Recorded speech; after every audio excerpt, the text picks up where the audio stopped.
त्रिदलं त्रिगुणाकारं त्रिनेत्रं च त्रियायुधं त्रिजन्म पापसंहारं एकबिल्वं शिवार्पणम्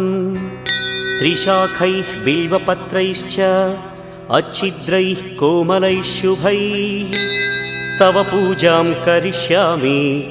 एकबिल्वं शिवार्पणम् कोटिकन्या महादानं तिलपर्वतकोटयः काञ्चनं शैलदानेन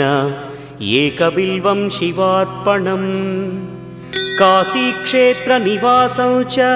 कालभैरवदर्शनं प्रयागे माधवं दृष्ट्वा एकबिल्वं शिवार्पणम्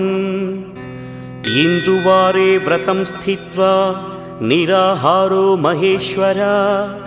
नक्तं हौष्यामि देवेश एकबिल्वम्